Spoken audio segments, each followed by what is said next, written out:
Introducing the suspect. Brought to you by Usual Suspect 6. Tap into all the shows. Real conversations with KG. Right now, I'm at peace right now. You know, things get hectic as it gets closer to the fight. Okay. Do we got a fight? Yeah, I fight April 10th at the Prudential Center. Bullshitting on the Beltway with Supreme Beast Boxing And now Talk. the co is the main event. So that's the way I look at it. That's my philosophy. Trill Thursdays and Usual Suspect Sundays with hard I'm hits. talking about it's really just about stacking this money, man, getting on these singles, staying positive, you know what I'm saying, and putting it in their face by any means. Tales from the B-side with KG and TD. Needed to fill out additional paperwork to clarify. Yes, we did. Yes, we did. That is the paperwork that you see there. An Okay. open mic featuring you. You know, that was a close fight. You know, he got dropped a couple times, but I thought he out. We do not care. Wow. It's a Usual Suspect thing. It's a Usual Suspect take.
Yo, what's good? Hope everybody is doing well. Another edition from Tales from the B-side. Hold on one second. Waiting for my co-host KG to hop up in here. I think he's having a little technical difficulties in here right now. But hopefully everybody's doing well, man. Sunday, May 17th, we're back.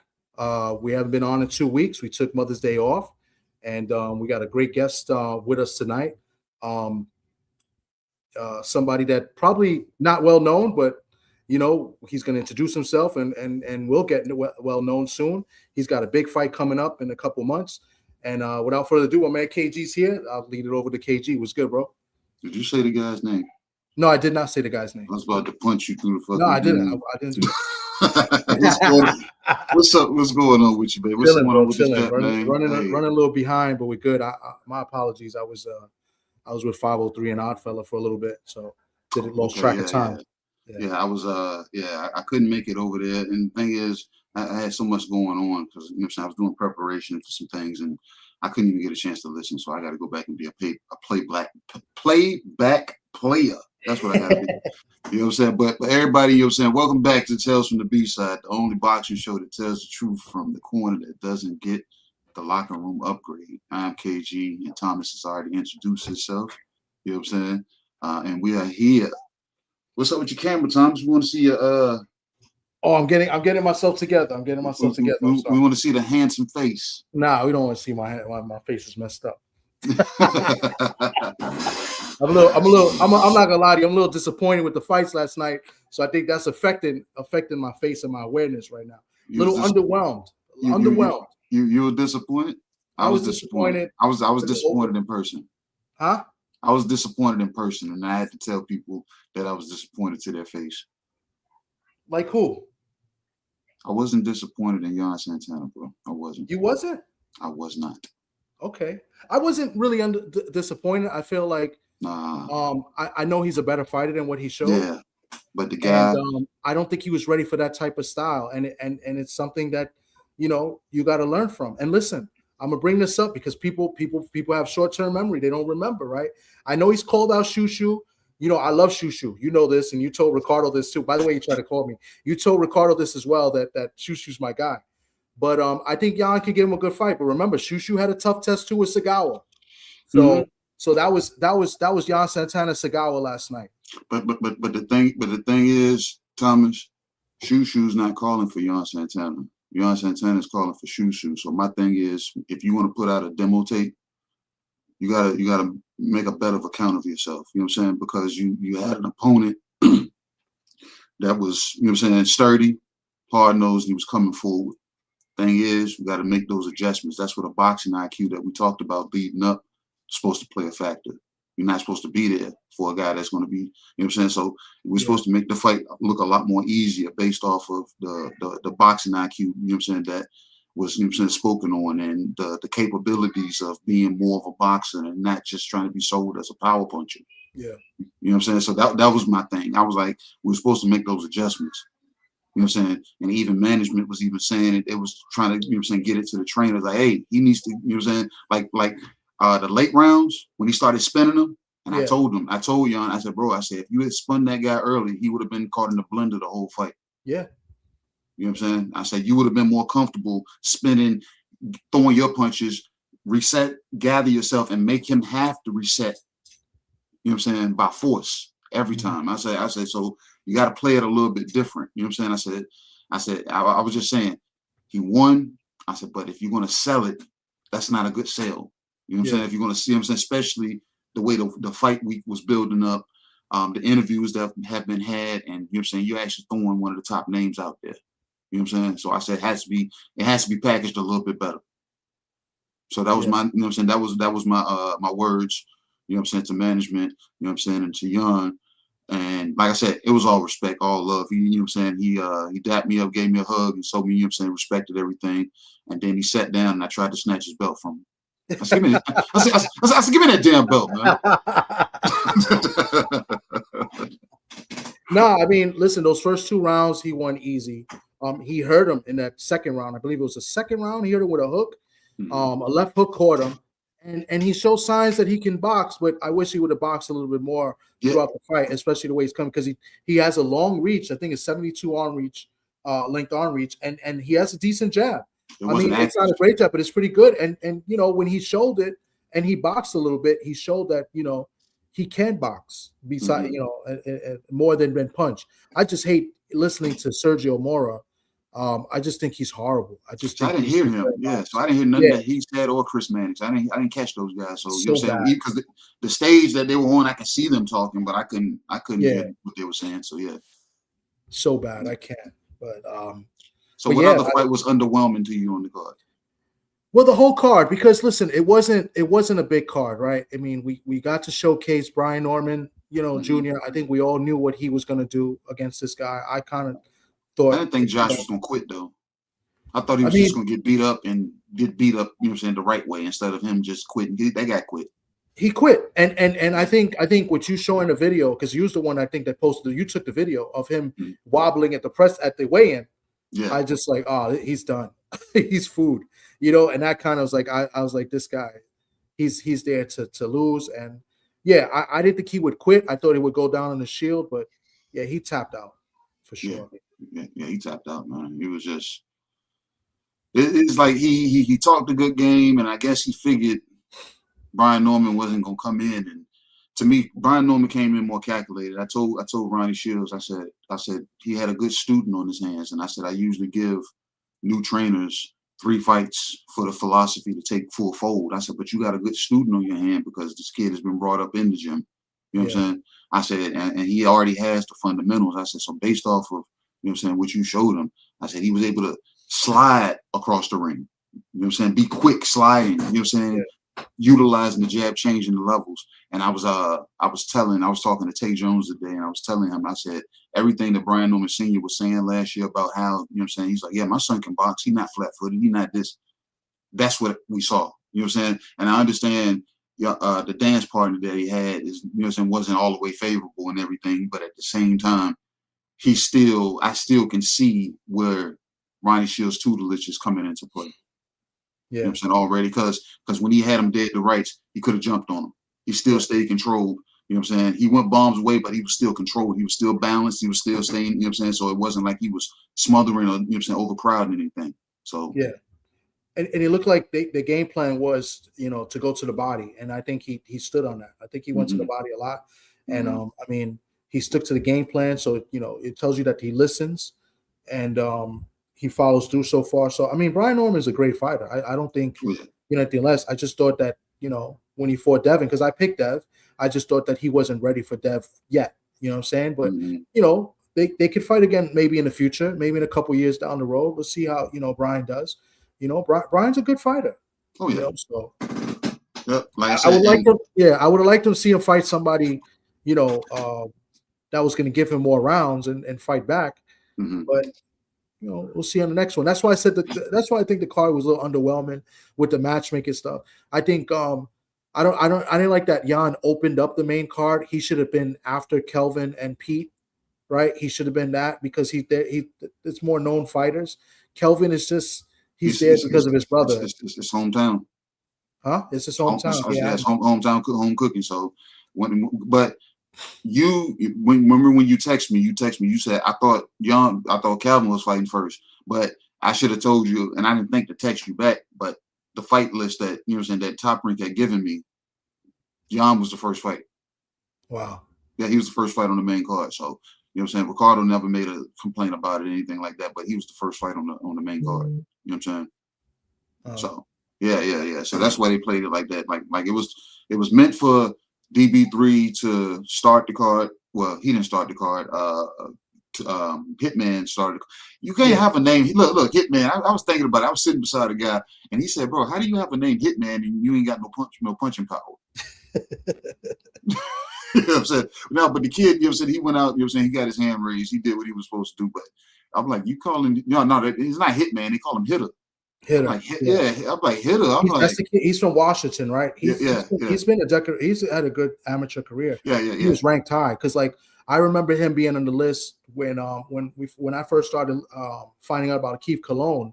When Keith Cologne was giving me the list of the top prospects, he was on that list, and he was there for a couple years, in 2021. So I remember the name, and I remember he was from Washington. So the Seattle area, I guess you want to call it, but but decorated amateur. But what do you thought of Kelvin and Pete? Because you know how I feel. I want to say Kelvin put on a better account of himself. Especially, as the fight, as it started to coast, because Pete wasn't doing too much until he tried to get close, and then it was just, he was trying to mug him. Ain't that what the New Yorkers say? He's trying to mug him. He's trying to mug him in the dark alley. You know what I'm saying? He did, but he started doing that in the fourth round, and in my opinion, I didn't think Pete lost a round after the fourth round. The fourth round was kind of like a swing round. I didn't think Kelvin wasn't throwing punches, bro. He wasn't, but Pete was still getting outboxed because Pete wasn't gaining control of the fight. The boxer still looked like he was in somewhat of control. You know what I'm saying? In my opinion, like based on where I was sitting, I was iffy about that whole fight, bro. I was like, bro, I don't think Kelvin gonna win this fight. I was even under the notion that Pete might have stopped him. I said, Pete might stop this guy. That's not, you know what I'm saying? I said, I just didn't feel it because if you had seen the build up, the press conferences and the weigh-in, the weigh-in was better, but for some reason the press conference, Kelvin looked real uneasy. And like this is before the cameras was rolling. Remember when I was asking y'all, did y'all see this? And y'all was like, nah, the camera we was only seeing with the camera. I was like, damn, because I'm sitting right there and I'm looking, I'm like, yeah, this guy's real like anxious or nervous energy, because he was just real fidgety in his seat. I was picking up on it, like when Josh Wagner came out and he took his shoes off. Yeah. He got on the official. Bro, you seen the video. I sent you the video. You know what I'm saying? Yeah. He stumbled about 2 or 3 times, and then he had to kind of pop himself to stand straight. So yeah. I don't know. I disagree. I can't. I could watch the fight again. I really don't want to, so I probably won't. It's not rewatchable. It was not a good fight to watch. But I thought Pete controlled the fight for the most part. I thought he made the fight. He was the aggressor in the fight. He landed some big shots too. I thought he hurt Kelvin in the 6th or 7th round. He caught him with a left hook. But I just didn't think Kelvin did anything but hold on, and he fell down a couple of times too. And I don't know. Kelvin did. I mean, the first 3 rounds, Kelvin looked great. I mean, he was boxing. He kept him on the outside. He was moving. He stung Pete, I believe, in the 2nd or 3rd round. But then after that, when Pete got comfortable and got on the inside, I think it turned, and Kelvin didn't know what to do. You call what Pete Dobson was doing comfortable? He was making it uncomfortable for Kelvin. But you're saying it made it comfortable for him? I think that's what the way he fights. That's what he wanted to do. Because like that's why I think he was missing the cue. You know what I'm saying? Because like when he was making it uncomfortable for Kelvin, but I didn't see a lot of production. Same thing with Keyshawn and Wu. The way Wu was, you know what I'm saying? Wu turned in, he went on survival mode. You know what I'm saying? And I was sitting next to YSM. If anybody knows who YSM, I was sitting next to YSM, and you know what I'm saying? He's Philly, you know what I'm saying? Philly, yeah, I know, yeah. No, I'm just saying, you know what I'm saying, setting a foundation. You know what I'm saying? Because I'm talking about the fight and he's getting irritated, me saying it. You know what I'm saying? And then it's another guy that's sitting next to him. And I forget, I can't, his name is escaping me right now, but he was sitting on the other side of him. And me and him was talking the same language. They said, we were saying that Keyshawn is good at the mid-range, but Keyshawn was trying to get to the inside. And Albright was shutting that down for him. I was like, yeah, he's shutting it down. He's making him, he's smothering everything, and he's shutting it down. So Keyshawn can't, and Keyshawn is not making the adjustments to be able to fight on the inside. But at the same time, Albright wasn't producing any offense while causing Keyshawn to stop being, you know what I'm saying? Albright is a difficult fight for anybody, in my opinion. You know what I'm saying? You can see the skill levels was different. Keyshawn started, you know what I'm saying, being able to touch him when he wanted to, but you can still tell that Newell Albright knows how to survive. And that's the quote I kept using. And everybody that was in the vicinity from Philly was getting irritated that kept saying that. I was like, bro, that boy know how to survive. Yeah. He knows how to survive. Yeah. And I'm gonna send you a video. I was talking to Keyshawn after the fight. You know what I'm saying? And I asked him about it. I said, bro, you was doing that little happy dance that you usually do. I said, did you see something that you saw a stoppage? He said, bro, I saw that I was then hitting them when I wanted to. He said, but then when I started seeing, I'm like, bro, he said, some people, you just ain't gonna knock them out. He said, you know how to take a punch. You know what I'm saying? He hurt Albright a few times, especially in the late rounds, and to the body. It seems like Keyshawn is more, dedicated to be a body puncher. Like he was going to the body, and I saw Albright make the adjustment. He was more defensive, protecting his body than anything, and that's why he wasn't really producing any offense after that. So Keyshawn, did what he was supposed to do. I thought he looked great, especially the second half of the fight and towards the end. I thought he closed the show. He was trying to get the stoppage too. Some guys don't even try to get the stoppage. He was trying to get the stoppage. He didn't have to, but that was just a guy you're not able to stop. So credit to Albright. He's going to be a difficult fight for anyone. So, and Albright was competitive in the fight, especially the first half. He hurt Keyshawn in that fight. He landed something. He landed like a big right hand. I want to say around 4. He landed a big right hand, and it caught Keyshawn's attention, and he admitted to it after the fight. He said it in the post fight. He admitted that he caught him with something. So so those that think that Albright can't punch, he can't. It's just overall the fight wasn't a crowd pleaser, like I guess we want to say, but a lot of fights in the card weren't crowd pleasers either. So I think that's what made the whole card kind of underwhelming, But now it sets the stage for what they're gonna do next, and let's see what happens. Let's see what Keyshawn does now. Let's see what Brian Norman does now. Those are the two big guys on the card, and Keon's a prospect. Kelvin, I'm not sure what Kelvin's gonna do. I honestly don't know, but Don't worry about that. Oh. Yeah, don't worry about that. I was like, what is that? But underwhelming card. But I thought they could have done better. I thought they should have tried to get another name on there, for the first card, first top ranked card in the zone. I thought they dropped the ball. They could have had another name on the card. Surprised, with them being, with people saying, and what Keyshawn said, that they kind of forced him into fighting to here. Top Rank did a bad job of showcasing. They could have put another fight in there. They could have put another big name.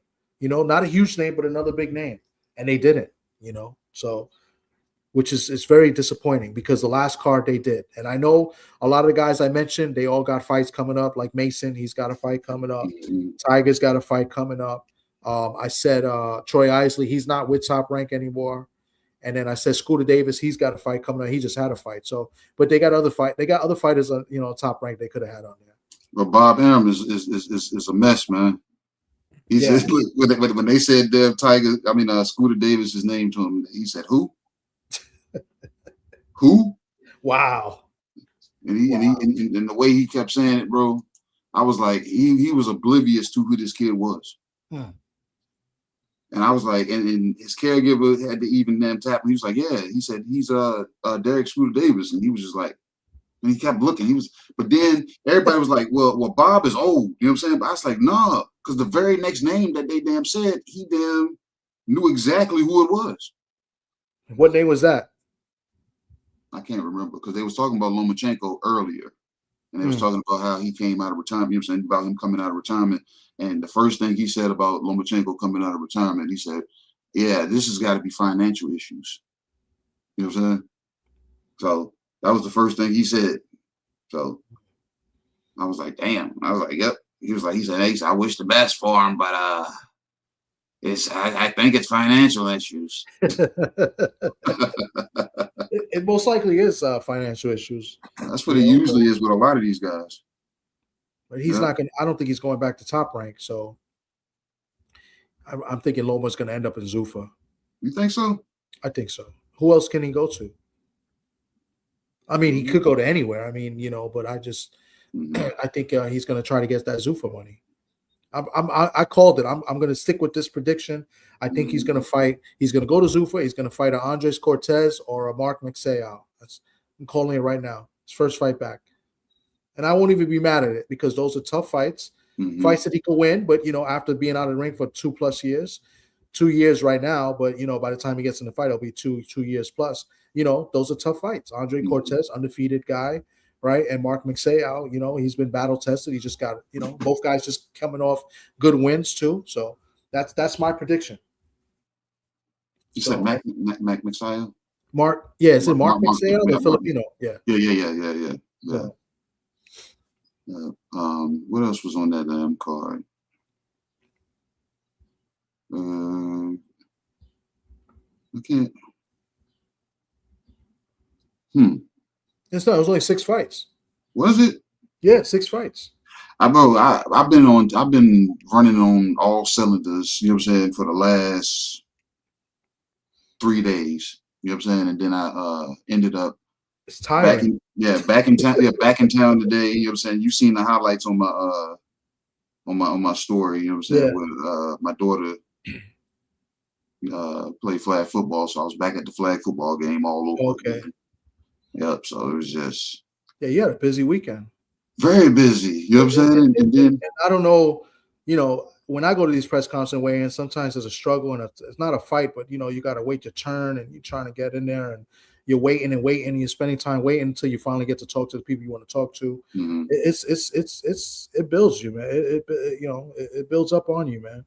So well, you know me well enough to know I don't wait my turn for pretty much too much of anything. So yeah, that's because you're like 7 feet tall and you're a bully, but it's all good. I'm not a bully, man. and I'm not 7 feet tall. But I had look, crazy thing. I had so many people dapping me up, and I don't know if these people were supporters. You know what I'm saying? Of the US6 or anything that they've seen me on, or they were just random people thinking I was somebody else that's fist bumping me. But yeah. They probably thought you was a fighter. I don't know what they did. They thought I was they thought I was a fighter when I was at the weigh-in. Like when I showed when I showed up there, because that day I showed up, I had a hoodie on and some shorts. You know what I'm saying? So I kind of looked like I was waiting to get on the scale or some shit. I looked like one of the fighters, but the day before I had on a polo and jeans and shit. So trying to look somewhat sophisticated, but yeah. Besides Shakur, was there anybody else there? So there was no Hitchens there, right? I really thought no. I thought Hitchens would show up. I really thought he would because Keyshawn is a guy that he says he wants to fight, and he's Pete Dobson's like his best friend. They're like really tight. So I was really shocked that he wasn't there. Shakur was there. From what I saw Jared Hurd there. Oh, okay. Yeah. I saw Senior, but I didn't get a chance to actually talk to Senior because, you know what I'm saying, he got there the day of. Because when I talked to Junior, conversation I had with him, I was asking him, I said, is Pops coming? He said, yeah. He said his nephew was graduating. So I said, Grandpa had to stay back and do Papa duties. You know what I'm saying? So I said, that's what's up. And then they all had the rest of the family, they drove up. I said, they driving up? He said, yeah. I said, all right, they can have fun with that 7 hours. You know what I'm saying? So they drove up and they pulled up and he pulled in and came through the door loud as ever. You know what I'm saying? Yeah, so but yeah, it was a good time, you know what I'm saying? I had good conversation with him. Talked to Ronnie Shields, and I talked to Ronnie Shields about Errol Spence and what he has worked on with Brian Norman Jr. And I asked him about Dave Morrell Jr. You know what I'm saying? He gave me his thoughts about Dave Morrell, and we was having a great conversation until I said Dave Morrell's name. Wow. And like he didn't get mad at me, and it didn't dampen the conversation, but you can see where he stood when it came to Dave Morrell, because I said something about Dave Morrell. I said, yeah, what's up with your boy Dave Morrell? And we were coming down the escalator. And as I'm saying this, we were coming off of the escalator on the first floor. So we turned the corner, about to walk into the lobby. And as soon as I say that, he stops his damn tracks right where he was and just stops and looks at me. And he says, that's not my boy. Yeah. Wow. He said, that's not my boy. And I was like, I said, well, you trained him, right? He was like, yeah. I said, he possesses skills to pay the bills, right? He said, I thought so. You know what I'm saying? He said, but he don't want to put the work in. And that's the knock on him. That's always been a knock on him. That's the knock on him. He don't want to put the work in. So you don't want to put the work in. He said, I ain't got time to put work into you. He said, and he possesses the skills. And I told him, I said, bro, the kid can do everything. He said, yeah, everything but try hard. That's crazy. Everything but try hard. He said you can lead a horse to water. He said, but you can't make it jam drink. I said, obviously you can't make it work harder. You know what I'm saying? You might not even get him to the water.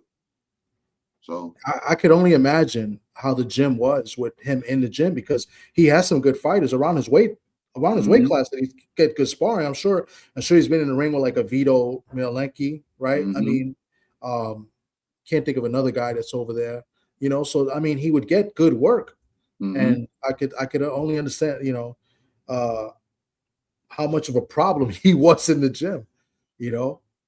So he said he wouldn't. I wouldn't allow him to be lazy in my gym. You know what I'm saying? He wanted to come in and go through the motions. Can't do that. He said you see what we got. He said this is what we get, because he didn't want to put the work in. Yeah, and it's a guy that's went 12 with Benavidez, and I picked him. I picked him to beat Benavidez.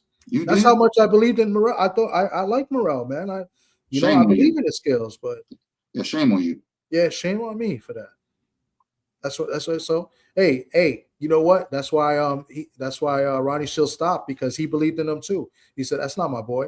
That's the same thing to me. I ain't picking him again. That's why he stopped, because he's mad. And just like me, I was upset. You know, him the way he lost to Benavidez. You know, that's not my boy. That's not my boy. That's not my boy. You know what I'm saying? So, but it's interesting. It's good to see. Did you get it on video when he said that? I believe I did. Yeah, that's see, you got it. I most certainly got that. That's good. Yeah, that's good stuff. That's real. You know what I'm saying? You know, because his face will tell the story itself when he says it. You know. Yeah. Oh yeah, we had a good conversation. Yeah, we talked about Earl. I was asking him, you know what I'm saying, about him coming back. And is this a fight by fight situation, or is he actually looking to make a run? And he says Earl's looking to come back. You know what I'm saying? Coming back, you know what I'm saying, come put some work in, and you know what I'm saying, and we're gonna see. And I told him, I said, this should be a pretty good pass off as well, because fundamentally Earl, you know what I'm saying, I told him, I said he works the ladder, head, body, head, you know what I'm saying, and he was like, I told him, I said, and he was pretty much saying, he was like, yeah, he said it's just culture differences now. He said that's what we're working through. You know what I'm saying? He said we're gonna work on, you know what I'm saying, piecing whatever it is that we need to piece together. He said, and Tim Tszyu is them, you know what I'm saying, first on the chopping block. It's a good test too. It's a real good test. I think he can conquer that test and defeat him.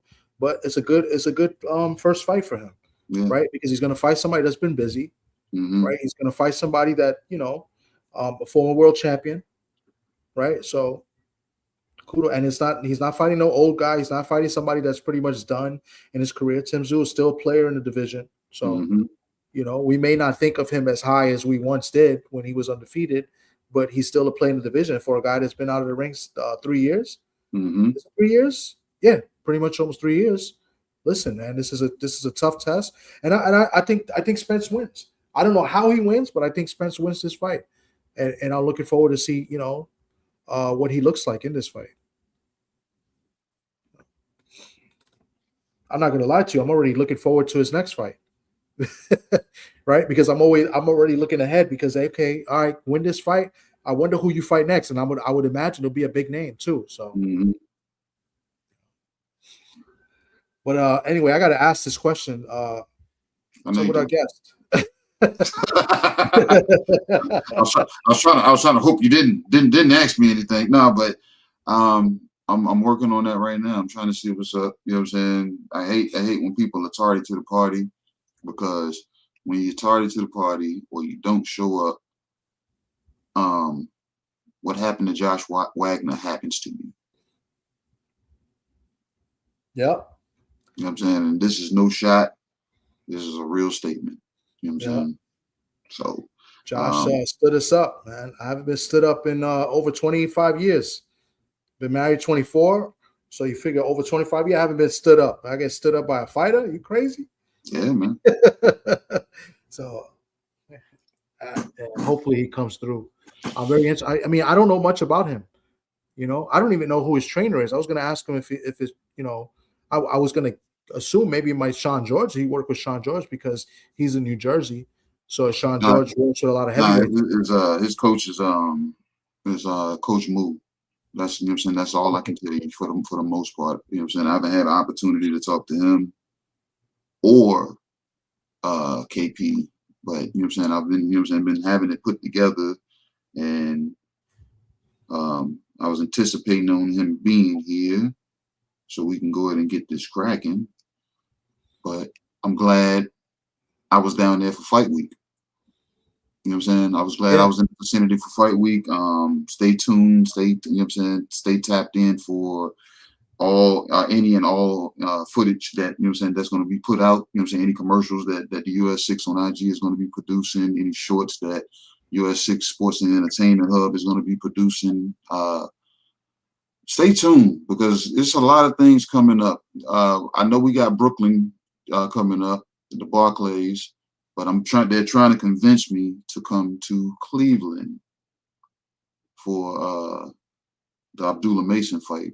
And I said, that's 6 days before my birthday. So I said, I don't know. You know what I'm saying? I don't know if I want to. Come on, man. You know who's going to be there, right? Who? Are you serious? So women going to be there? Who's going to be there? What women? What woman? I'm going to be there. Or women are going to be there, because that's. I mean, I'm sure they got women in Cleveland, but I'm going to be there. And my birthday it's my birthday week. I might have to tap in with Junior Truth. You know what I'm saying? Junior, you know what I'm saying? He's a Dayton, Ohio guy. So, you know what I'm saying? Of course, he may and will be in the, you know what I'm saying, vicinity of Cleveland. So we're going to have to find out. You know what I'm saying? Let me know. I didn't even know if he was going or not, but I know that I'm going to be there. Just saying, he's around that area. So, you know what I'm saying? I wouldn't doubt if he wouldn't be there. You know what I'm saying? Let's see if this clip plays real quick. I got something. While you doing that, look, you was doing the little happy man knockout dance, right?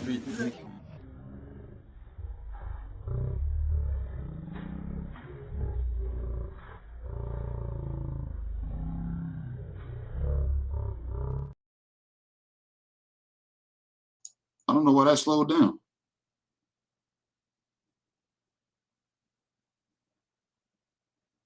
I can't even hear Thomas. Oh, I was. Yeah, he was on mute. What was he signing? Boxing Source. He That's what I was gonna guess. That was it because he said he was gonna have the car. So he was there. Yeah, he was there. Nice. Okay. Yeah, that's my guy. Yeah, that's my guy right there. He was there. He pulled out the baseball cards. Yeah. Yeah.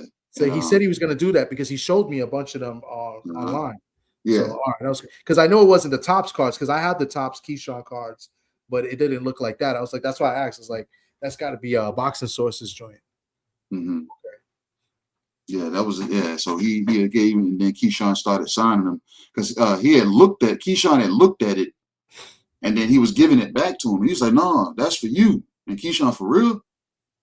It was there. So he was looking at it, and then he gave him the cards and everything, and then Keyshawn started pulling them out and he handed a few to people, and then he started signing them. You know what I'm saying? Nice. So yeah, so I was like, "That's what's up, man." You know what I'm saying? And then I was telling him, I was like, "Boxing Source." I said, "Bro," I said that's one of the, you know what I'm saying, that's a damn good photographer right there, man. I said, "He a good dude." And then he tapped me. He said, "Nah." He said, he said, "He a good dude." He said, "But you're a good dude." He said, "Man, we had a real good conversation the other day, man." And I said, he said, "I appreciate you." I said, "I appreciate you too, man." I said, "I look forward to seeing y'all next time, man." You know what I'm saying? So, like I said, man, we had conversations. I had portions that I recorded, and of course, portions that, you know what I'm saying, I left. You know what I'm saying, off the grid. And the thing is, I some of the like I could see the messy guys, but none of the messy guys, like the guys that's on YouTube, they weren't there. That's gonna, you know what I'm saying, set you up and have you talking and set you up and clip the shit up and put it out and have you looking all kinds of crazy and stuff.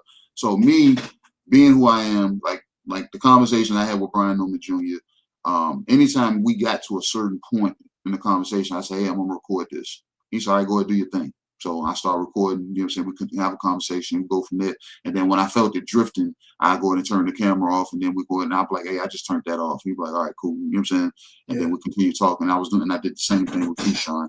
I was like, because you know me, and anybody that's watched any episode of Tales from the B-Side, y'all know I don't like ask like direct questions. It's like I try to keep it conversational to keep things, you know what I'm saying, keep the flow of things. So, and that's what I was doing with the fighters. And I think some of the media guys were looking and was wondering how I was maintaining, you know what I'm saying, time with, you know what I'm saying, with fighters. And I was like, because I'm not here talking to them as if I'm working. You know what I'm saying? It's like I'm asking them questions, I'm conversing with them and everything. But it's not like, so what is this, and this? And how, I mean, what are your thoughts on this? And how is this? And you know what I'm saying? You see how my phone is there? Yeah. It's not like that. I don't like to do that either. And I tell people that all the time. So not to cut you, but you know, it's funny that you mentioned that and you say that earlier, like how people are messy. You know, at the same time we're doing this, there's other people right now being messy. And like, you know, a lot of people don't understand like this social media thing, it's not real. Like we're real, we're speaking to you, but like a lot of people do it for clicks and views and it's content, right? But like when I'm having these conversations and KG's having a conversation with these fighters, like it's sincere, like we're really talking to them and we're not coming in there as big fans. Like, yeah, we at least let me speak for myself. I may be a little bit biased towards them because of the relationship I built with them at that moment. But like I've been said this about Keyshawn, like Keyshawn is a totally different person, you know, when he's not in front of the camera. I've said this, but nobody seems to care. They only want to go off what he does on social media and what they clown him, and they want to call him all sorts of different names and stuff. And I think it's a little bit unfair. You know, I will tell the people, do your thing. You know what I'm saying? But when you go in and you're at these events, you can't do that. You're not going to act like that. You're not going to act like a fool, and you're not going to call him those names that you call him online. You know what I'm saying? Mm-hmm. And Keyshawn is I believe Keyshawn is a very humble individual. You know what I'm saying? You know, he's young. He's in his 20s. He's still learning how to be an adult. And he's also, you know, working on his craft of being a fighter at the same time, you know. And I think, you know, us as fans and media or whatever you want to call us, we have to give these guys some slack, you know what I'm saying? And if you get the opportunity to talk to these fighters, you know, treat them with respect, you know what I'm saying? So, and I feel you, KG. You do the same thing that pretty much I try to do. I don't like to throw cameras in guys' faces. I'd rather bring them on the show and have a conversation with them, you know, But I've had conversations. I told you I had a conversation with Keyshawn for we spoke for 5 to 7 minutes, and it was about. I started off because his teacher is a good friend of mine, So and it started off with that, and Hey, Thomas, can I ask you a question? Yeah. Is this true? This guy's a clown. Is this true? Would you? No, he's clowning me, man. Salute to that. Where's some pastrami on rye, man? I never ate pastrami on rye in my life. Man, we trying to get these likes up, man. You know what I'm saying? We trying to get Tommy to eat a pastrami on rye. Salute Marky Dad with the super chat. You're a funny guy. Go get it, man. Hey, where's it at? Yeah, maybe a chopped cheese, but not a pastrami. No, we need the pastrami on rye. We need likes for it. You know what I'm saying? We need to get likes for the pastrami on rye. You know what I'm saying? I don't think. Look, I've had a pastrami sandwich before, but I don't think I've ever had it on traditionally on rye and all this. I never had it on rye bread. Yeah, I don't know. Yeah, I don't know. Unbelievable. But no. What's next for these guys, man? What's next for all these guys? What's next for Jan Santana? Does he go back to the lab and get a soft touch, or does he jump right back into the fight? I think it depends. It depends if it depends what Top Rank wants to do, and then remember he's also co-promoted with Miguel Cotto. So maybe he gets a fight in Puerto Rico on a Miguel Cotto card first. Maybe that might be a soft touch, and then whatever Top Rank does, he's in the rankings in the WBO. He's top 10, so he's number 7. The last I checked, so we'll see because all the champions seem to be occupied. So I don't see him getting a title shot soon. He's not. I don't believe he's ranked in the IBF. So, Angelo Leo's probably looking for a fight. So, but but Ricardo did call me right before I got live. So, I'm gonna hit him back after this and maybe see what's going on. He'll obviously have some more information. So. Yeah, Ricardo's a cool guy, man. You know what I'm saying? Yeah. I don't know if I was bringing it out of him, but yeah, man, we was talking a lot of shit. You know Ricardo, he's from the Bronx. I mean, he's Puerto Rican, born in Puerto Rico, but he was raised in the Bronx, lived in the Bronx. So, Yeah, man, talk a lot of shit. You know what I'm saying? Ricardo's a cool guy, man. You know what I'm saying? Hey, shout out to, my boy Ricardo. Great guy. That's my guy right there. Look, I was supposed to link with them before the fight, but I caught hell with traffic, man. You know what I'm saying? and look, for everybody, that's listening, this is why I got caught up trying to get back to link with Ricardo and Jan Santana. I got word that, Noel Albright, had a hard time finding gyms to just go touch up and get work in and everything like that. So a guy that I know that lives on the other side of Norfolk, if you go through the tunnel, you end up in Hampton and Newport News, so that's almost like, I want to say about 25, 30 minutes away, going through the tunnel. So he works out in his, Wu was actually able to work out at a gym, and I actually knew the owner. So I called him up. I said, hey, man, what you doing? He said, I'm on my way to the gym. I said, no, what? Send me the address to the gym. I said, I'm gonna come pull up. We said, okay. So I pulled up, me and him chopped it up. He was telling me the story about how he caught, caught a lot of flack for allowing Wu to come work out in this gym, and how, Wu was explaining to them how, none of the Norfolk gyms would allow him to come, work out. So I was just like, damn. I said, they doing it like that? I said, but it's really not that serious, because the hotel that they had him in had a little gym with a treadmill, and that's pretty much all you're really looking to do is cut whatever other weight and do mitt work maybe. You know what I'm saying? But other than that, it was just the fact that nobody would, allow him to come into the gym. Wow. You know what I'm saying? So I talked to the guy, crazy enough, the day of the fight, I got a 20-minute workout in, and I sparred 3 rounds. You know what I'm saying?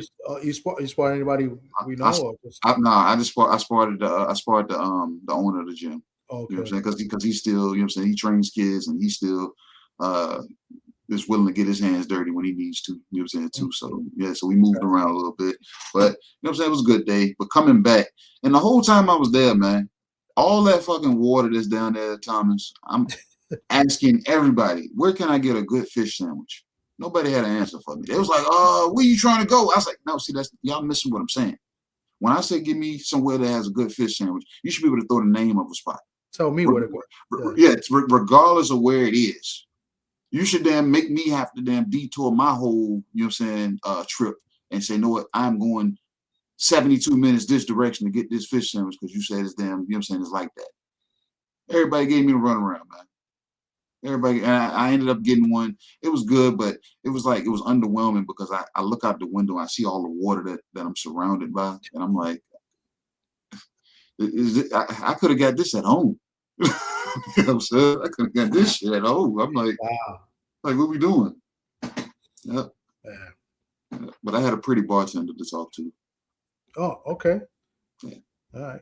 I know you got some plans, you know, you're trying to do. You might not want to be in the fight pool next season because What you talking about? What you talking about? Didn't you say you got some plans that you're trying to do? No, I'm trying to go back to back like Lethal Weapon. Ain't that what you said? Oh man, like the cover of Lethal Weapon? Ain't that what you said? I said, yeah, back to back like the cover of Lethal Weapon. Yeah, that's what you said. Yeah, I stole that. I stole that from Drake. He stole that from Drake. Drake stole a lot from people too, so don't matter. It's all Indian given. What he said, back to back, like it doesn't matter, you know, because you didn't make it happen. You know what I'm saying? I did it. So I came close though, man. Close is like throwing grenades. He was or, clowning me. He said I had a bad season. I was like, I finished second place. How's that a bad season? Close is like throwing grenades or damn playing horseshoes, man. You know that's when close only counts. Jesus. Almost doesn't count. Ain't that what Brandon said? Man, you know what? For me, it was a good accomplishment, man. Yeah. You know what I'm saying? I defended my title. It's not an accomplishment. That's not an accomplishment because you was a champion and then you didn't win champion again. That's not an accomplishment. Is the damn title. I defended my title and I beat everybody but one person. Yeah, but you still lost. I lost, but I beat everybody but one. That's not an upgrade.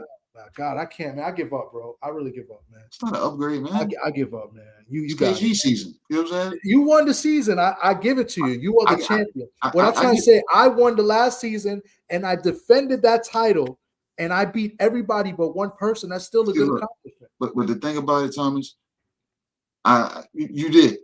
But at the same time, it's not a good accomplishment because it's still on a decline because you went down from winning. You know what I'm saying? It's true. And look, KG is going to talk his shit, unlike season 1 and season 2. Because when season 4 starts, I'm going to put on my big boy pants and I'm going to show up for season 4, and I'm not going to rub in people's face that I was a season 3 champion. So that's why I have that window of vacation right now. Anytime you want to talk your shit, I can intercept you and say, nah, you can't say that because I'm the champ right now. But when season 4 starts, nah, but you can say that, but y'all didn't carry it that way. And look, I say this here, this is exactly why when I gave my damn victory speech, I didn't talk about the other players. I talked about the champions because you guys didn't conduct yourselves as champions. Y'all just wanted to be the shit talking motherfuckers to rub it in people's faces and stuff. And I'm like, why? Y'all was in the bunch like everybody else. You know what I'm saying? But y'all wanted to make it clear you can't talk to me unless you have. But that's the right. That's the right of the champion. It is, but look what it got you. Second place, first loser. Season 4 coming up. Do we have a start date for season 4? Doesn't matter. Just wait when it starts and know that damn KG will be there.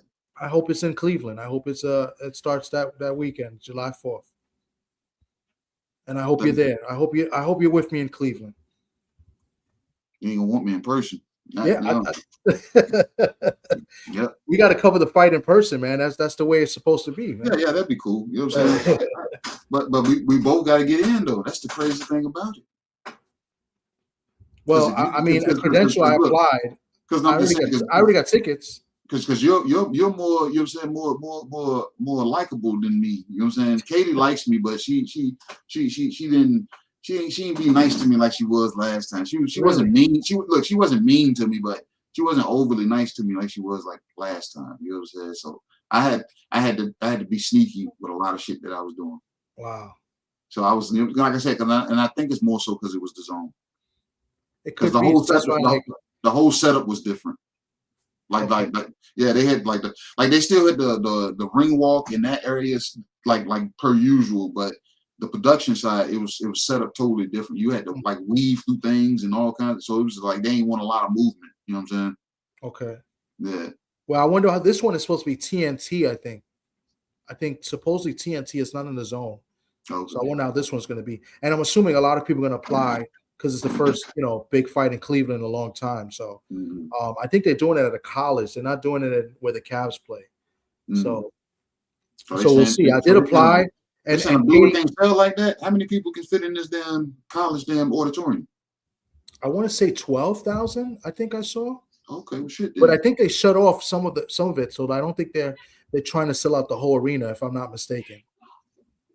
So I'll look at it again. But I reached out to Katie already. I applied. She got back to me. Everything sounds good, but it's like you said, until the day of, we don't know. Yeah, you don't know because you can play stand over here and wait and hang out for a second. Yeah. Only thing is I like the tickets, the seat where I'm sitting at, so I'll be good the day of the fight. I just want to make sure I could get the press conference and the weigh-in like I usually get. So well, you'll get that, you know what I'm saying? But it's the fight night damn situation that just to get them after the fight, because like during the fight, I'm pretty much like to watch the fights, so it's after the fight that I want to be able to talk to the fighters, But the press conference is what I want because I want to see Shushu's going to be there, so I want to get to talk to him, So we'll see what's up. Yeah, if I'm there, I get to ask him like, "Hey, did you hear Jan Santana's calling your name?" Oh, it's a 15,000 seater, so 15K seater, but I think they shut off like almost half the arena. Yeah, I'm saying I'll say it to him. So like, Shushu, let me holler at you, man. Yeah, Shushu's cool peoples, man. Oh, I'll be like, hey, you heard Jan Santana calling your name? he wrote something on Twitter. What did he say? But he said not impressed. He didn't mention names, so people got at him with but that's just power. Yeah, that's just like damn Inoue wasn't damn impressed. Yeah, look, he gave you a head nod. You bowed to that man. He did bow. He did bow to him. Bowed to him. He looked at you like, yeah, whatever. Yeah. Yeah, I can't wait for this one. This one's gonna be good. It's good.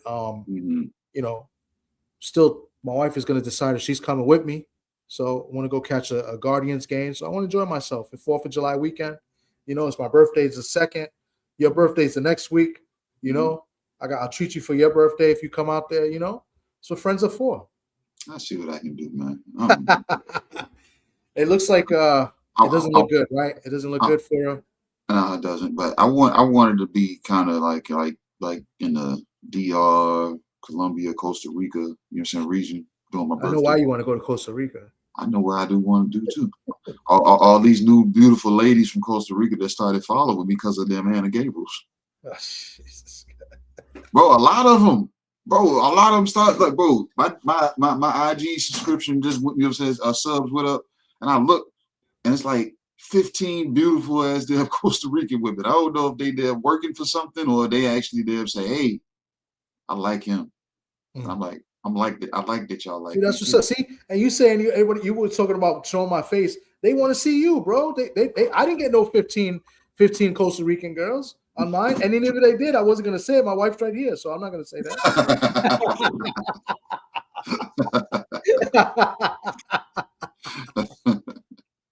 Oh man, you better not. You know what I'm saying? There's more for me.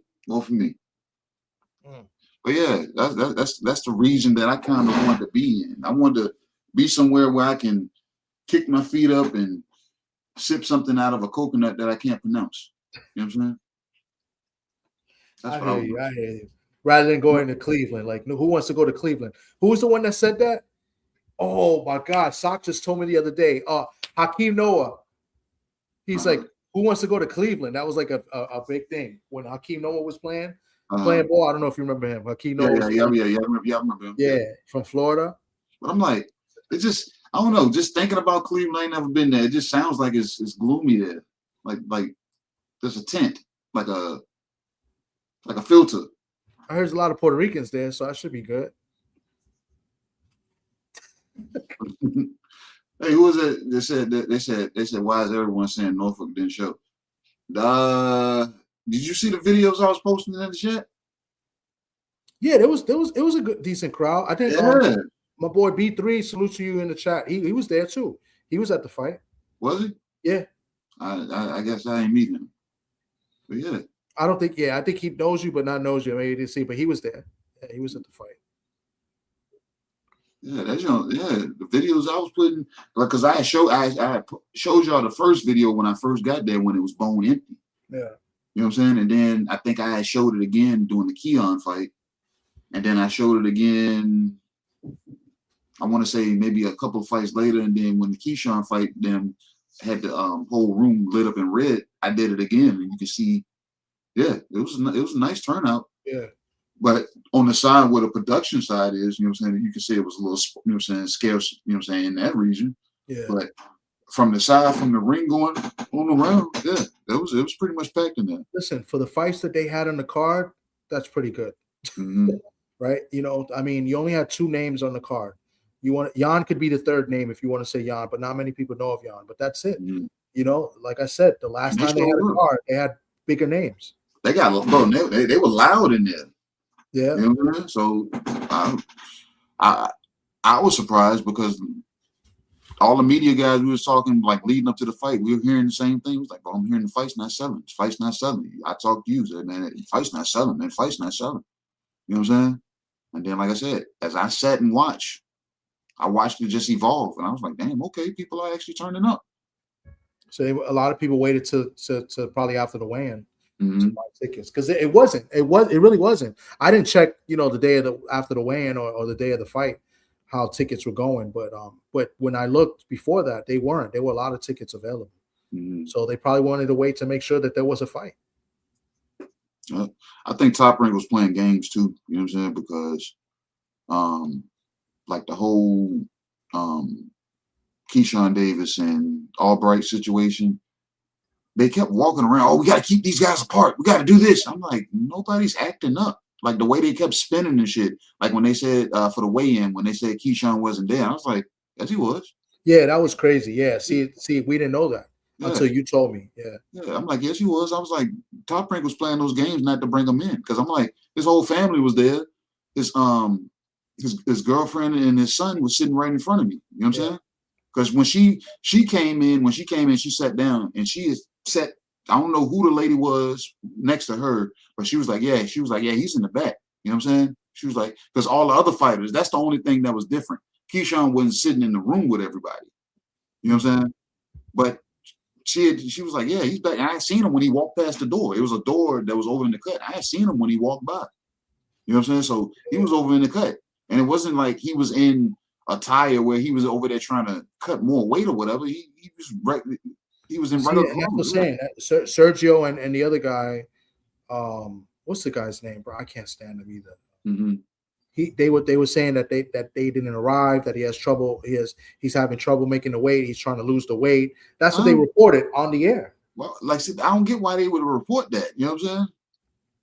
Because like when I see, because look, when I didn't see, when anytime, like it was the head security guy that Top Rank had, he was with Keyshawn the whole time. You know what I'm saying? Yeah. So when you see him walk in the room, you knew Keyshawn was going to be coming in right behind him. You know what I'm saying? So when you don't see him, you know what I'm saying, you knew Keyshawn wasn't around. But everybody was in the same area, because like when you come out of the room that we did the press conference in, they had I think it was maybe 5 rooms lined up, and they was all labeled rooms. You know what I'm saying? And some doors were locked. Some doors you can go in, like we were allowed to go into the room where they took the pictures when the guys put their uniforms on and they was posing for pictures and stuff. So that room we could go in, but the Zone had their own staff room. Top Rank had their own staff room. So those rooms you couldn't get in, but they had rooms further down the hall where they had the fighters chilling at. Keyshawn was down. He was down at the end of that hall. They wouldn't let anybody media go past that point to go down that way. You know what I'm saying? Because shout out to the Stellar Security. You know what I'm saying? Their supervisor gave me a hard time because Jay Prince was back, you know what I'm saying, behind the tarp, and councilmen and stuff. And I was like, bro, my wristband is the same color as theirs. Why are you tripping right now? Like, what are you doing? Like, what are we doing? You know what I'm saying? So, did you get to talk to Jay Prince? I watched everybody else talk to Jay Prince, and I was just looking at. He's pretty responsive to I was just looking at how tiny Jay Prince was, and I was like, people had to check in with this guy. I was like, no disrespect, but I was just like, no goddamn that head stops at my shoulder is going to tell me where and when I can go. You know what I'm saying? You know what I'm saying? He's pretty. I know that he's pretty responsive. He answers. No, he was cool dude. You know what I'm saying? Like the guys he he was talking to, like he stopped what he was doing. You know what I'm saying? And he went and had conversations with these guys. You know what I'm saying? So yeah. So it was bro. Everybody was cool. Everybody worked together. And look, shout out to all the media guys. Nobody was gatekeeping anything. Everybody, you know what I'm saying? To be honest, Thomas, it felt like a reunion with a bunch of guys that I didn't know, and everybody had one mission to go work. Yeah. You know what I'm saying? Like, and everybody, like from the camera guys to media personalities to actual, you know what I'm saying, broadcast news people. Everybody, like when we wasn't conducting anything boxing wise, everybody was damn shooting the shit, looking for something to either go eat, drink, or go damn, you know what I'm saying, some cheeks to go try to go get into. You know what I'm saying? So I'm serious. That was the whole conversation. But that's how it's over here. The same thing here in New York. Like everybody, it's almost like a fraternity. Everybody meets up. Everybody's cool. There's always one or two that are kind of like the dun-dun-duns and whatever, or they, you know, a little bit more arrogant than others. But for the most part, everybody's, hey, yo, Thomas, hey, yo, Johnny boy, hey, yo. Like everybody's really cool and pretty much, you know, look out for each other. You know what I'm saying? So, and they're always looking to do something to chill afterwards, or you want to go chill, get something? Oh, you want to go to a hotel, see if we could talk to somebody or whatever. Like that's how it usually is. Look, let me speak to my boy Mac real quick. Shout out to my boy Mac over there with the Agnew podcast. He was in the house for our boy Quick Draw. You know what I'm saying? So shout out to him. Hey Mac, I know the man got money and power, but I'm just saying if he's standing next to me, money and power ain't gonna save him. You know what I'm saying? Like if I got an issue with you and you're that close to me, you know what I'm saying? It ain't gonna matter about nothing. I go down as a martyr. I'm fine with that. Because if I get him, they get me. I'm fine with that. But just know that I'm like, hey, that don't mean nothing when you within arm's reach of me.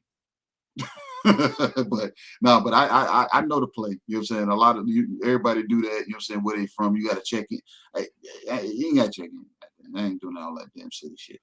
You know what I'm saying? If I'm here, I'm here. I don't even want. When I'm checking in for, I don't even want nobody to know that I'm here anyway. Yeah. It's just like winning a lottery. I'm gonna win Mega Millions and say, hey Thomas, I won the Mega Millions. I'm not telling no damn body. Just know when y'all look, hey Mac, if you come out your crib one day and you look down, you see a damn black a duffel bag, just know that damn, you know what I'm saying, you've been blessed. You know what I'm saying? anybody I get that's how you gonna know that you ain't gonna know that I won, but you gonna know that you won. You gonna come out, you gonna look like, damn, there's a bag down here. What's in this bag? Oh shit. There's money in this bag. Because I don't want nobody to know I got it. Unbelievable. So if you get blessed, you know what I'm saying, just know it wasn't from me. You know what I'm saying? The Lord blessed you. The Lord blessed. yeah, if you believe in that. You know what I'm saying? I was gonna ask you so as far as last night's concern, it's over, it's done with, you know, what happened. Mm-hmm. Where does Keyshawn go from here as far as his next fight? What do you think he should do? And then, of course, let's bring up the guy that everybody likes to talk about here on YouTube, Devin Haney. Do you think that that's the guy he needs to go after next? As far as Keyshawn, me and a few other people were in agreement with this.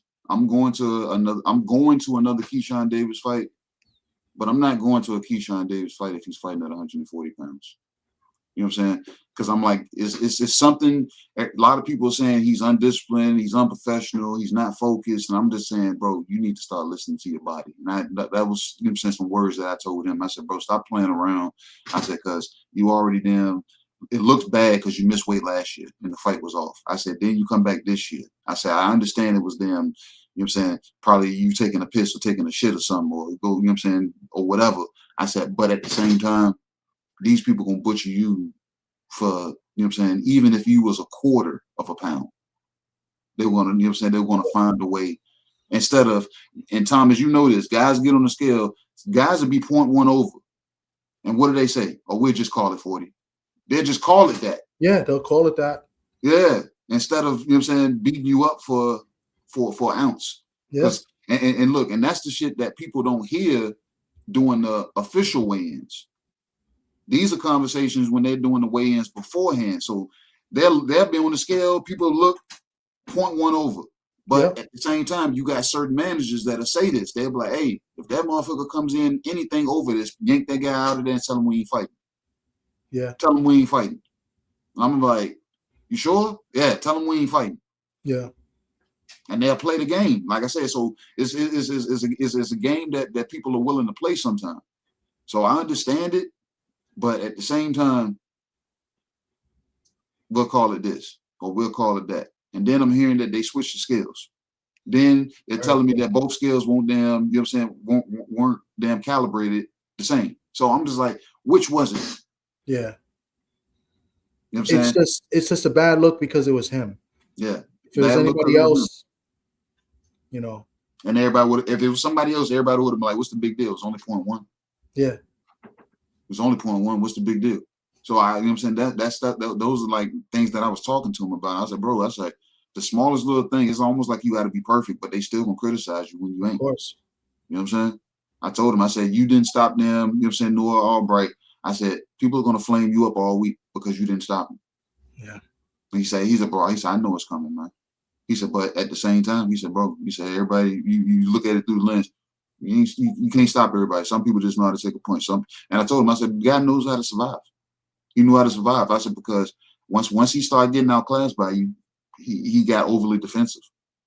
You know what I'm saying? He knew where to get hit, not to get hit, and you know what I'm saying, and try to damn, you know what I'm saying, just try to make it through. Because that's a moral victory for him. I made it 12 rounds with a guy that they said, you know what I'm saying, everybody figured was gonna stop me. Yeah.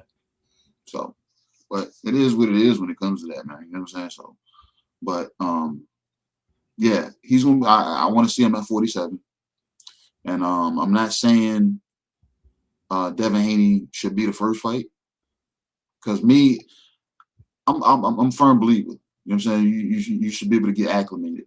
You know what I'm saying? Especially if you ain't been there before. You know what I'm saying? Because some people, just because they didn't fight at a full weight, didn't mean they wasn't fighting above the division before that. Yeah. So that's a acclimation point right there that you're taking. You know what I'm saying? That, you know what I'm saying, people will overlook, and they say, "Wait, I went to 47 and jumped right into the fire." You're like, technically, you were outside of the 140-pound division, so technically, you were already in the 147-pound division. Technically, you know what I'm saying? So, I tell you what, people won't paint the picture that way. Yeah, no, of course not. Yeah, I tell you what, if I'm Keyshawn, I would try to make the fight with Dev right now. Mm-hmm. It's gonna be a big bag, right? I would push for it. And guess what? You've been active. You've been more active than he is. This is the right time to fight him as well, right? Mm-hmm. Let him make the excuses afterwards, because I'm sure people are always going to make excuses for their favorite fighter no matter what. That's just the way it is. It's the way it is, and not just boxing, in all of sports, right? You just fought 2 fights in between Dev's last fight. You're active. Go up to 147. I guess if you got a petition to be in the rankings of WBO, do it. I agree with you. I think his next fight should be 147 division, because it's obvious that the weight is bothering him. And he said it at the end. He said, I don't know. He says, I just worry about training. I'm not worried about weight.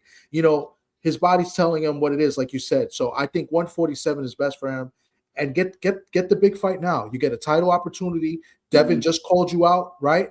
So they're willing to make the fight, right? Nobody can say this is a cherry pick on anybody's behalf, right? Because Devin is the champ, right? He's obviously looking at Devin Haney. I mean, he's looking at Keyshawn and saying he wants to fight because he considers him one of the top guys. So you know what? Let's make it happen.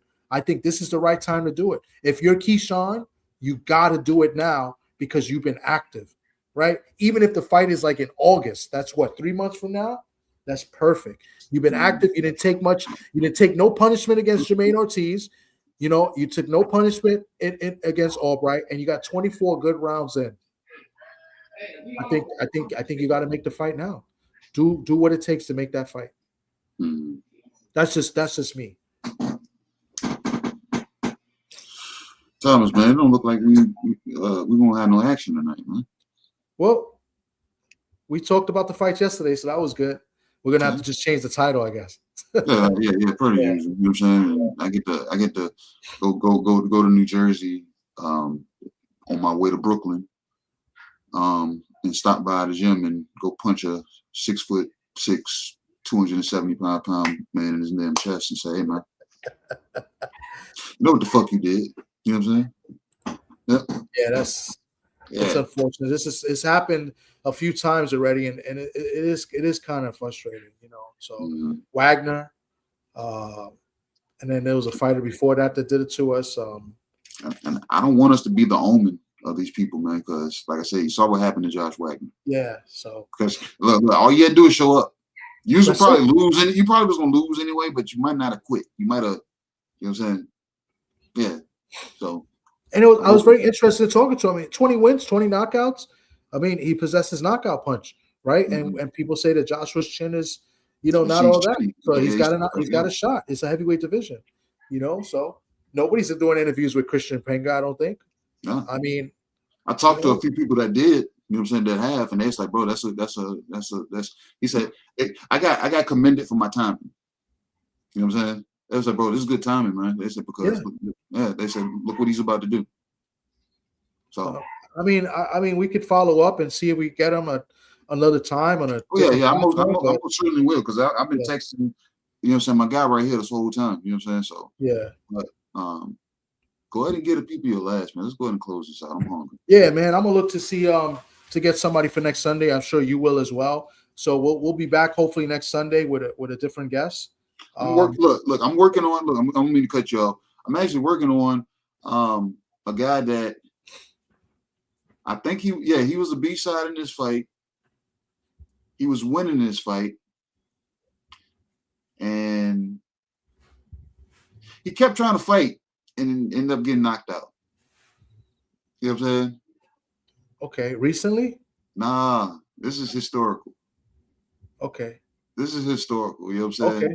If you think about it, somebody in the chat probably you already know who I'm talking about. You know what I'm saying? The guy was winning the fight, and his corner told him, "You're up. You don't have to." You know what I'm saying? And he kept trying to stay in the fight.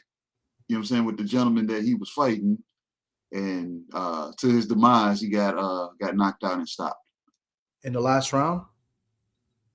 Might have been the last round, but he got stopped. I'll think about it.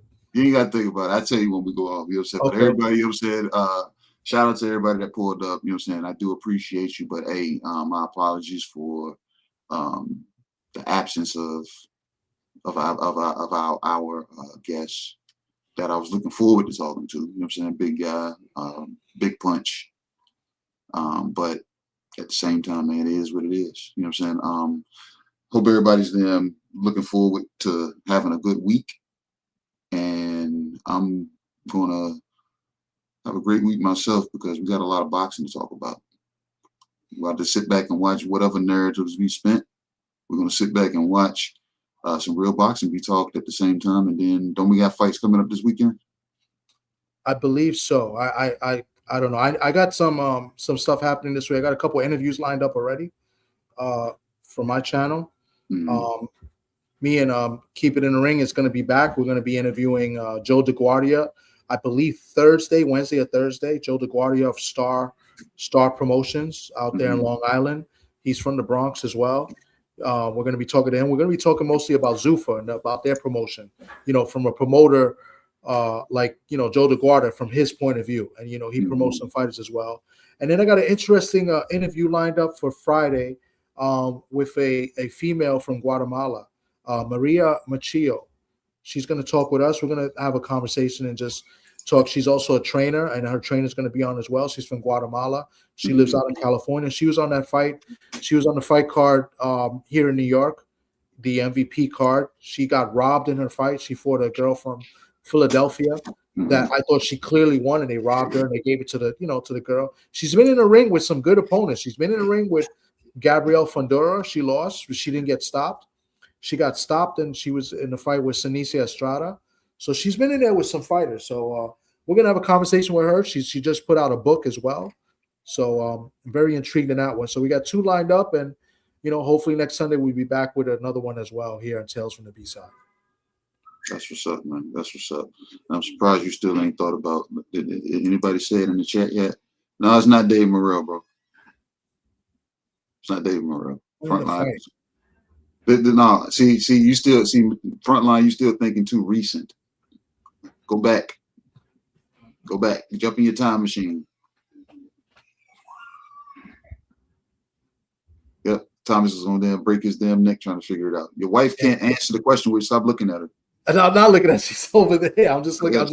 I'm just trying to. I'm like staring hard to like kind of think, but I can't think of anybody. No, but hey, shout out for everybody that's pulled up. You know what I'm saying? Tap into everything and anything that y'all see that logo over in the top. What is it? Left, right, wherever it is. It says a US and there's 2 lines behind it. That is the Usual Suspect 6 logo. I'm a member.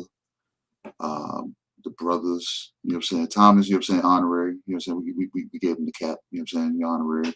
But tap into every damn thing that's doing, you know what I'm saying, Usual Suspect 6 stamp, you know what I'm saying, whether it's tomorrow, bushing on the Beltway Supreme Beast Boxing Talk, Tuesday, 5, you know what I'm saying, he'll let y'all know who he gonna be talking heavy with, or he's gonna be talking heavy by himself, but you know what I'm saying, the talk will be heavy.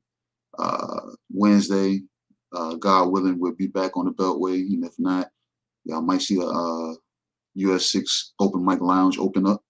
And if that opens, you know what I'm saying, then drinks is on the house. You know what I'm saying? Our fella's gonna come in, he's gonna break it all down, and let y'all know what's on the menu, because depending on how tomorrow and Tuesday play, we may have a touchy week. You know what I'm saying? Thursday, Trill Thursday, man. You know what I'm saying? Usual Suspects, you know what I'm saying, they'll be in the house, chopping it up. I forgot, Thursday, I'll be at Keith Cologne's graduation. That's what's up, man. Keith Cologne's graduating from Rutgers University on Thursday. I'll be at the graduation. You know, take some video as well. So that's what's up. That's what's up. Friday, you know what I'm saying, if we have fights, we'll be doing a fight recap back on the Beltway, chopping it up. And depending on, like I said, if it's a sticky week, you know what I'm saying, and if the Beltway ain't cracking on Friday, the lounge might open back up, man, because Friday, you know what I'm saying, drinks are definitely free. You know what I'm saying? Y'all can pull up, spit your game, talk your shit, and get your bars off about what you like about boxing, what you don't like about boxing. If you don't like one of the hosts, you know what I'm saying, or the menu is something to your liking, or if you just decide you want to just criticize the world, that's what that mic is open for. And then, like I said, we got fights on Saturday. If we do, we're going to pull up, we're going to watch them. And then Sunday, we'll be back to Usual Suspect 6 Sunday. Shout out to the brothers. I will be a playback player because I missed the show. They know I was there in spirit. But if y'all didn't catch that, go over to Heavy Hitters, Hard Hitters Entertainment with 503 Line, and check out all that good content, man. 503 got a lot of good visuals over there, man. So, you know what I'm saying? Go over there and check up, pull up. I'm trying to keep up with them. Y'all see my background here and the background I have with my, you know what I'm saying, with me in my background. And Thomas, you know what I'm saying, he's always in the ring, but I ain't seen him in the ring yet. You know what I'm saying? I'm just waiting for him to throw a few punches. Matter of fact, think of somebody. I'm gonna get somebody a call too. You know what I'm saying? I gotta set something up with them. But I'm rambling right now, but I'm gonna let everybody peel out and go to your respected spots for the rest of your Sunday rest day, and we're gonna get back into it on Monday and start this week all over again. That's my boy Thomas from the Bronx. I am KG. This has been Tales from the Beast Side-ish, but not really. It's more to a recap. Ish. So, you know what I'm saying? Yeah. So that'll be the name. Tales from the Beast Side Recap. Ish. You know what I'm saying? Yeah. But all right. Till next time, everybody. And still undefeated, Gabriel Capitan. How is that? And this gets done too by a bunch of cowards at ringside that never took a punch in their life. I'm sick of it.